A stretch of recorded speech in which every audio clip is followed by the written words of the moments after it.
الحمد لله الحمد لله رب العالمين. الصلاة والسلام على رسول الأمين وعلى آله وأصحابه أجمعين. فأعوذ بالله السميع العليم من الشيطان الرجيم. بسم الله الرحمن الرحيم. ولقد كذب أصحاب الحجر المرسلين وآتيناهم آياتنا فكانوا عنها معرضين. آمنت بالله صدق الله العلي العظيم. اللهم ربنا أرنا الحق حقا وارزقنا اتباعه وارنا الباطل باطلا وارزقنا اجتنابه. السلام علیکم ورحمۃ اللہ. محترم سامعین و سامعات، امید ہے آپ سب بخیر و عافیت ہوں گے. درس قرآن کے آج کے سلسلے میں میرے اوپر سورۃ الحجر رکوع نمبر 6 کے حوالے سے ذمہ داری عائد کر دی گئی. اللہ تبارک و تعالی حق بات بولنے کی توفیق عطا فرمائے. سورۃ الحجر کے دو حصے ہیں. پہلے حصے میں 80 to 84 تک جو چھوٹی چھوٹی آیات ہیں، ان کا جو ربط ہے، ان کا جو موضوع ہے، وہ پچھلے موضوعات کے ساتھ ملتا جلتا ہے. اور اس کے بعد کی جو 15 اور آخری آیات ہیں، ان کا تعلق دعوت دین کے اعتبار سے بہت اہم ہے. ان کا تعلق دعوت دین کے طریقہ کار سے ہے.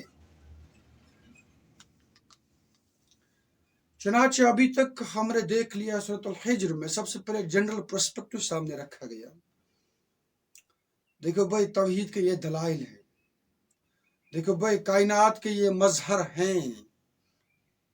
دیکھو بھائی، پرانی اقوام کی یہ سرگزشت ہے. اس کے بعد اس حوالے سے قطعی طور پر چند مثالیں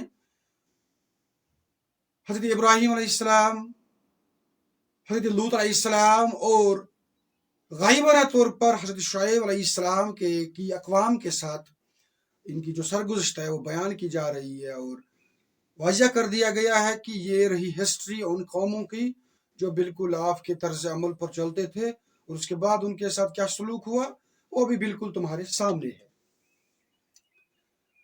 اب اسی کے ذیل میں اصحاب الحجر کا تذکرہ کیا جا رہا ہے، اور فرمایا جاتا ہے وَلَقَدْ كَذَّبَ أَصْحَابُ الْحِجْرِ الْمُرْسَلِينَ. اور اسی طرح ہجر والوں نے بھی مرسلین کو جھٹلایا تھا.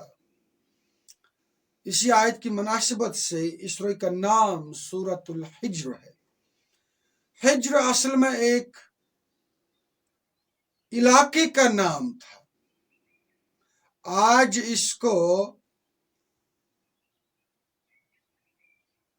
بھی یہ علاقہ بذات خود اپنی جگہ عبرت کا جو نشان ہے وہ پیش کر رہا ہے.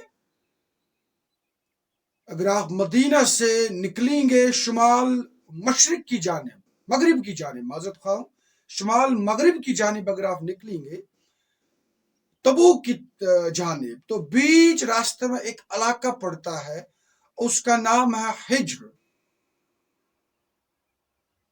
آج اس کو غالباً مدائن صالحہ کے نام سے جانا جاتا ہے. صالح علیہ السلام کی جو قوم تھی کا جو علاقہ تھا وہ یہاں پر پڑتا تھا، اور یہ علاقہ سامان عبرت پیش کر رہا تھا، کیونکہ یہیں پر حضرت صالح علیہ السلام کی قوم آباد تھی، اور انہوں نے کس طریقے سے اللہ کی دعوت کو جھٹلایا. پیغمبر علیہ السلام نے کھلے معجزات پیش کیے، اس کے باوجود بھی ان لوگوں نے کس طریقے سے روگردانی کی. اس کا خلاصہ ہم پچھلی صورتوں میں پڑھ چکے ہیں. اور پھر ایک چٹان شق ہو کر وہاں سے اونٹنی نکلتی ہے. لوگوں نے اس بابت ریکویسٹ کی تھی تو یہ بھی ان کے سامنے پیش آیا تھا. باوجود اس کے اس قوم نے اپنے نبی کو جھٹلایا تھا اور اس کے بعد ان پر ایک خطرناک عذاب کا کوڑا برسایا. زلزلے آ گئے اس قوم کے اندر اور اس قوم کی زمین کو تہو بھالا کر دیا گیا. اسی قوم کا تذکرہ یہاں پر کیا جا رہا ہے. اسی طرح ہجر والوں نے بھی مرسلین کو جھٹلایا. اس کا مطلب یہ ہوا کہ اس قوم کے اندر اس سے پہلے بھی یعنی حضرت صالح علیہ السلام سے پہلے بھی بہت سے نبی آ چکے تھے جو اپنی دعوت دے چکے تھے اور جن کو جھٹلایا گیا تھا. اور آخر میں بحث رسول حضرت صالح علیہ السلام اس قوم کی طرف مبعوث کیے گئے آخری حجت کے طور پر. اور اس قوم اس علاقے یہ علاقہ ابھی بھی سامان عبرت پیش کر رہا تھا. نبی علیہ السلام بھی جب اس علاقے سے گزرتے تھے اپنے صحابہ کے ہمراہ تو ان کو جلدی جلدی کوچ کرنے کے لیے کہتے تھے اور کہتے تھے یہ بڑا منحوس علاقہ ہے. یہاں پر ایک ایسی قوم آباد تھی جنہوں نے سخت روگردانی کی تھی اور پھر ان پر عذاب اللہ کا عذاب آیا. تبوک کے موقع پر نبی علیہ السلام نے اپنے صحابہ کو جمع کیا پھر ایک مختصر سا خطبہ دے دیا اور سرگزشت بیان کی پرانے اقوام کی یہاں پر صالح علیہ السلام کے قوم کی اور پھر اپنے صحابہ کو تربیت دی کہ ہمیں کس نہج پر چلنا ہے. آیت نمبر 81 وَآتَيْنَاهُمْ آیَاتِنَا اور انہیں ہم نے اپنی آیات عطا کی تھی. فَكَانُوا عَنْهَا مُعْرِضِينَ لیکن وہ ان سے آراز ہی کرتے رہے ان کو جھٹلاتے ہی رہے تکذیب ہی کرتے رہے. کھلی آیات پیش کی تھی ان کو کھلے معجزے ان کے سامنے رکھ دیے تھے باوجود اس کے وہ لوگ اعراض کرتے تھے. اچھا ان لوگوں کا زعم کیا تھا. آیت نمبر 82 وَكَانُوا يَنْحِتُونَ مِنَ الْجِبَالِ بَيُوتًا آمِنِينَ اور وہ پہاڑوں کو تراش تراش کر گھر بناتے تھے اور سوچ رہے تھے کہ ہم یہاں پر محفوظ ہیں مامون ہیں امن کے ساتھ رہتے ہیں. یعنی کہ ان لوگوں کو اپنی جو مادی ترقی تھی کیونکہ اس وقت کے زمانے میں پہاڑوں کو تراشنا پھر پہاڑوں کے اندر اپنے مسکن اپنے گھر بنانا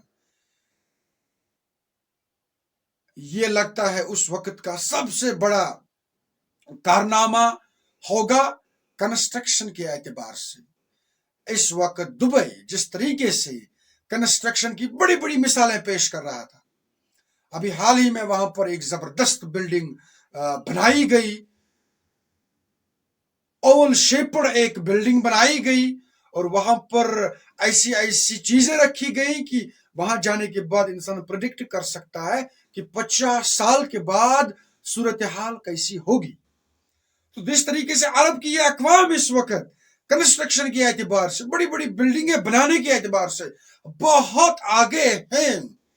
آپ سمجھ لیجیے اس وقت کے زمانے میں اگر دبئی کا کوئی شہر اگر کوئی شہر دبئی کا رنگ روپ پیش کر رہا تھا تو وہ یہی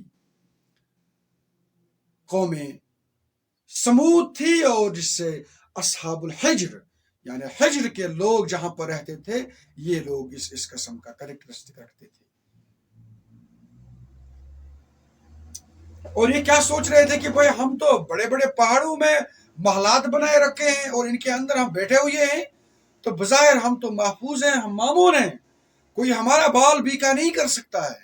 یہ ان کا زوم تھا. جس طریقے سے آج کل کے جو بہت سارے لوگ ہوتے ہیں جنہیں جہاں وہ حشمت نے اندھا کر دیا ہوتا ہے وہ کس طریقے سے چلتے ہیں تکبر کے ساتھ غرور کے ساتھ اور یہ سمجھتے ہیں کہ یہ جو جاہ ہے یہ حشمت ہے یہ جو نامواری ہے یہ جو ترقی ہے مادی اعتبار سے یہ ہمیشہ رہنے والی ہے. یہی زوم